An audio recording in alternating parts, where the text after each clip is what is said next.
Bismillahirrahmanirrahim. Assalamualaikum warahmatullahi wabarakatuh. Rabbi syrah li sadri wa yassir li amri wahlul 'uqdatam min lisani yafqahu qawli wa la haula wa la quwata illa billahil aliyyil azim. Allahumma shalli ala sayyidina Muhammadin al-Fatih lima ughliqa wal khatim lima sabaq wan nasirul haqq bil haqq wal hadi ila siratikal mustaqim wa ala alihi haqqa qadrihi wa miqdaril azim. InsyaAllah pada hari ini saya akan membuat pembentangan teknologi dan media pendidikan SPE 2283. InsyaAllah saya bersama seorang lagi sahabat akan menerangkan tajuk rukun Islam, InsyaAllah. Sebelum saya menerangkan seterusnya, saya akan terangkan dahulu, tunjukkan dahulu biodata kumpulan kami. Kumpulan kami dua orang. Yang pertama saya, Muhammad Zainul Arifin bin Nur Hasan, KIDL 2402040002, dan yang kedua adalah Nur Zahidah Zafirah binti Sa'dun. Okey. Logo kumpulan kami. Logo kumpulan kami terdiri daripada 3 ciri.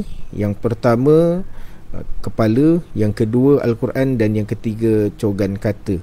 Okey, seperti mana yang diminta oleh pensyarah, dia menggabungkan shape. Ini adalah yang pertama bulat, yang kedua adalah bentuk segi empat yang saya sambung-sambungkan. Okey, apa simboliknya? Yang pertama, okey, simbolik bagi kepala adalah bermaksud semua manusia tidak mengira bangsa. Apa kaitannya tu? Kaitannya adalah untuk Al-Quran. Al-Quran itu apa? Al-Quran itu simbolik pegangan seluruh umat manusia hingga hari kiamat. Yang mana Al-Quran diturunkan kepada Nabi Muhammad SAW bagi memberi panduan dan petunjuk kepada seluruh manusia. Allah Subhanahu Wa Taala berjanji untuk memelihara, dan kerana itu Al-Quran tetap terpelihara dan terjamin daripada sebarang perubahan. Sabda Nabi SAW, taraktu fikum amraini lan tadillu ma tamassaktum bihima kitaballahi wa sunnatin nabi. Apa artinya? Aku tinggalkan kepada kamu dua perkara, dan kamu tidak akan sesat selagi kamu berpegang kepadanya, iaitu kitabullah Al-Quran dan sunnah nabinya, iaitu sunnah Nabi Muhammad SAW. Seterusnya adalah cogan kata. Cogan kata kami adalah berilmu, beriman dan beramal. Baiklah, kumpulan kami memilih tajuk puasa. Ini adalah menu utama kami. Tadi saya dah bukakan biodata kumpulan, kemudian logo kumpulan, dan seterusnya sesi pembelajaran hari ini insyaAllah tajuk puasa. Okay. Tekan sahaja, dia akan masuk terus pengertian puasa, hukum berpuasa, perkara membatalkan puasa, perkara makruh, perkara sunat. Okey, kami menggabungkan, kami menggunakan animation Mopi. Contohnya bila kita tekan, dan juga hyperlink lah, bila kita tekan ni tajuk pengertian puasa, dia terus masuk erti puasa, menahan diri daripada makan dan minum serta perkara-perkara yang boleh membatalkan puasa bermula dari terbit fajar sehingga terbenam matahari dengan niat dan syarat-syarat tertentu. Terus tekan bawah ni, dia akan masuk tajuk seterusnya, hukum berpuasa.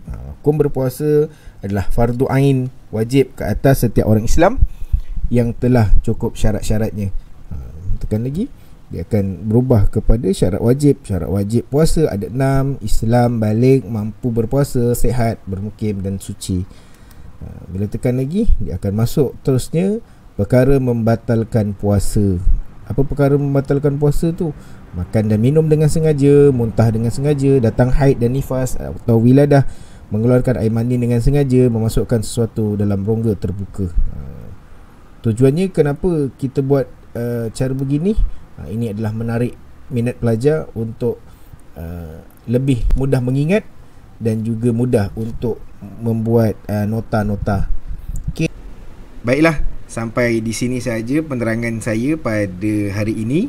InsyaAllah tajuk seterusnya akan disampaikan oleh sahabat saya, saudari Nur Zafirah binti Sa'dun.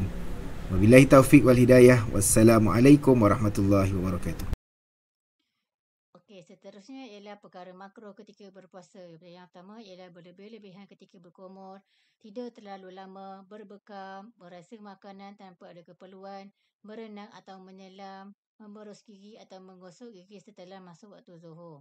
Seterusnya perkara-perkara sunat. Pertama ialah melewatkan makan sahur dan segera berbuka, memberi makan kepada orang yang berpuasa, memperbanyakkan ibadah dan bersedekah, menjaga diri daripada dosa, berdoa ketika berbuka puasa. Okey, seterusnya kita akan membuat latihan.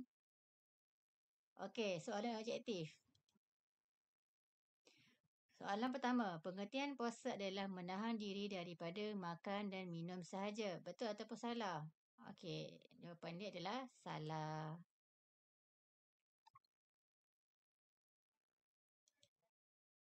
Soalan kedua, antara syarat wajib berpuasa ialah musafir.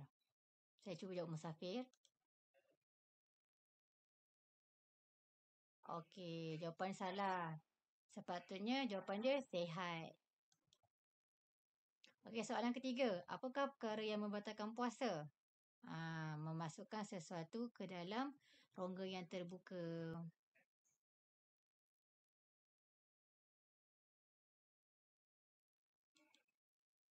Seterusnya, okey, kita akan jawab soalan struktur pula. Berlebih-lebihan ketika berkumur merupakan antara perkara apa ketika berpuasa? Saya cuba jawab sunat. Okey, salah. Sepatutnya jawapan dia ialah makro. Soalan kedua, melewatkan makan sahur dan apa berbuka? Saya cuba jawab segera.